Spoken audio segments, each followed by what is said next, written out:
Seorang putri tinggal di kastil mewah. Dia baru berusia 14 tahun, tapi dia sangat manja dan murung. Suatu kali dia menemukan sesuatu untuk bulan April yang akan datang, dan ada bunga musim semi di pesta tahun baru. Dia mengeluarkan keputusan di mana dia mengumumkan awal musim semi, dan berjanji untuk dengan murah hati memberi hadiah kepada orang yang membawa tetesan salju ke istana. Di sebuah rumah kecil di pinggiran kota tinggal seorang ibu tiri bersama putri dan putri tirinya. Putri tiri adalah gadis yang sangat manis dan baik hati, dan namanya Masha. Ibu tiri dan putrinya sangat malas dan marah, dan dengan segala cara mereka menyakiti gadis malang itu. Mereka benar-benar ingin menerima hadiah yang dijanjikan oleh sang putri, tetapi mereka tidak dapat memikirkan di mana mendapatkan tetesan salju di musim dingin. Wanita tua itu memutuskan untuk mengirim Masha ke hutan untuk membawakan mereka bunga musim semi. Putri tiri mulai memohon kepada ibu tirinya untuk mengasihani dia, karena di luar gelap dan dingin. Dan jenis tetesan salju apa yang bisa ada di musim dingin? Tapi wanita tua yang rakus itu tidak mau mendengar apapun. Dia memberikan keranjang yang lebih besar dan mengusir Masha keluar dari pintu. Gadis yang membeku sangat ketakutan di hutan yang gelap. Tiba-tiba, di kejauhan, dia melihat cahaya.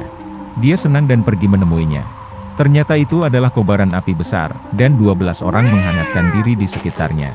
Dengan mengumpulkan keberanian, gadis itu mendekati mereka dan memberitahu mereka bahwa ibu tiri yang jahat telah memaksanya pergi ke hutan dan mengumpulkan tetesan salju.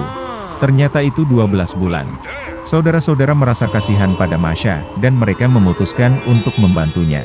Saudara April melafalkan mantra, dan tiba-tiba musim semi datang di hutan dan di tempat terbuka. Salju mencair, rumput hijau muncul, tetesan salju bermekaran. Gadis itu mulai mengumpulkan bunga dan segera mengisi keranjang besar dengannya. April muda sangat menyukainya, dan dia memberinya cincin ajaib. Jika masalah terjadi, dia harus dilempar ke tanah, mantra dilemparkan, dan semua 12 bulan akan datang untuk menyelamatkan. Masha berterima kasih pada mereka dan pulang. Ketika gadis itu membawa pulang tetesan salju, ibu tiri dan putrinya sangat terkejut dengan hal ini. Masha sangat lelah karena perjalanan, dan langsung tertidur lelap.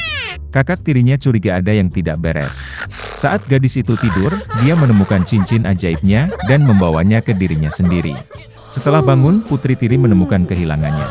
Dia mulai memohon untuk mengembalikan cincin itu, tetapi ibu tiri dan putrinya tidak mau mendengar apapun. Mengambil sekeranjang tetesan salju, mereka bergegas ke istana kerajaan. Ada pohon tahun baru yang dihias dengan indah di istana. Tetapi perayaan yang akan datang sama sekali tidak menyenangkan putri yang berubah-ubah. Dan hanya ketika ibu tiri dan putrinya membawakannya sekeranjang tetesan salju, sang putri mengubah amarahnya menjadi belas kasihan. Ibu tiri tidak dapat menjawab dengan jelas dari mana bunga itu berasal, dan dia harus mengakui bahwa putri tirinya telah mengumpulkannya. Sang putri segera memutuskan untuk pergi ke padang rumput dengan tetesan salju. Dalam perjalanan, dia memandangi Masha yang malang, sehingga dia akan menunjukkan padanya tempat dia memetik bunga. Gadis itu berkata dia akan menunjukkannya, tetapi hanya jika cincin itu dikembalikan padanya. Dari sikap kurang ajar tersebut, sang putri marah dan membuang cincin itu. Tapi putri tiri berhasil membaca mantra. Segera angin kencang bertiup, guntur bergemuruh, dedaunan jatuh dan salju mulai turun. Orang tua Januari muncul di hadapan mereka. Dia mengundang semua orang untuk membuat satu keinginan. Karena takut, sang putri ingin berada di istana secepat mungkin. Masha membuat harapan bahwa semuanya akan kembali ke tempatnya pada waktunya. Musim dingin, di musim dingin, musim panas, di musim panas.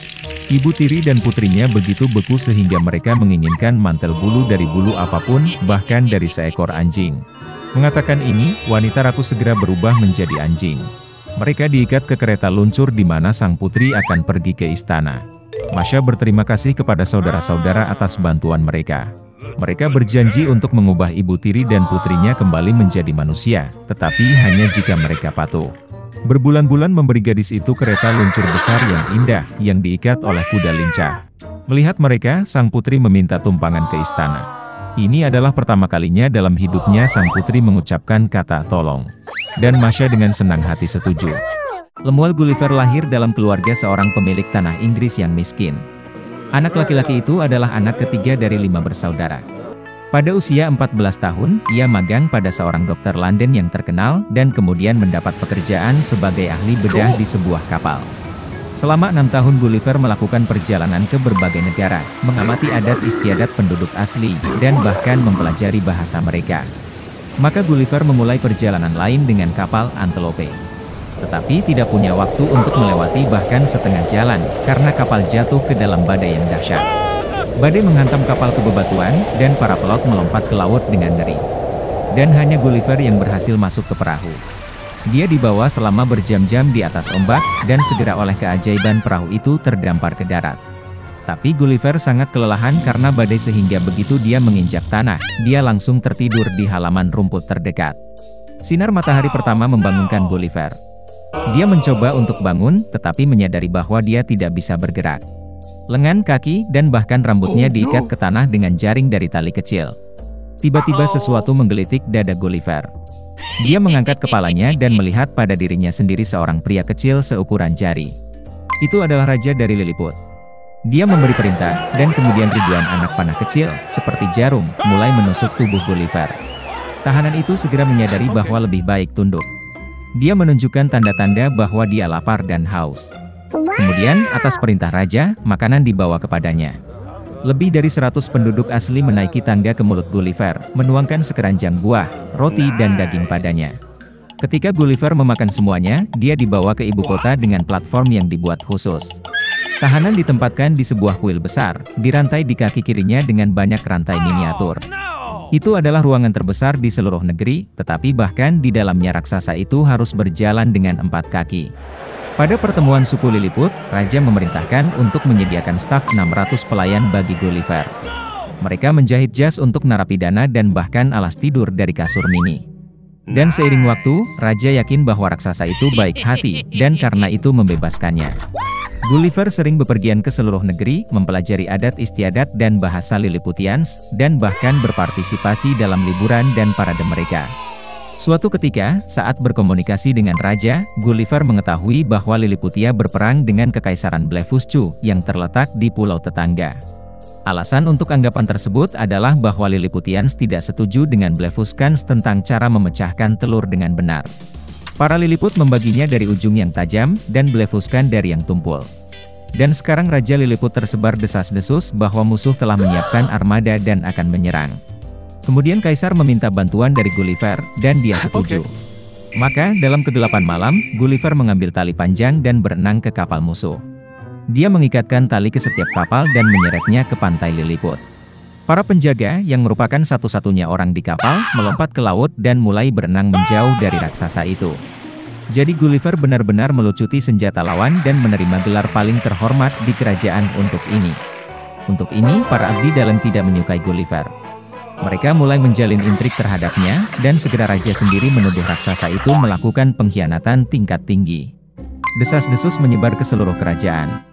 Dan Gulliver mengetahui bahwa Dewan Rahasia telah memutuskan untuk mengeksekusinya. Oleh karena itu, malam itu juga Gulliver pergi ke pantai, tempat dia meninggalkan kapalnya yang rusak. Setelah dengan cepat memperbaiki kapalnya, raksasa itu meninggalkan negara Lilliput dengan tergesa-gesa, membawa bersamanya 6 sapi hidup kecil, 2 lembu jantan, dan jumlah domba dan domba jantan yang sama. Gulliver berlayar di lautan untuk waktu yang lama sampai dia melihat sebuah kapal Inggris. Di atasnya, dia dengan selamat sampai di rumah. Tapi, ternyata ini hanyalah awal dari petualangan Gulliver.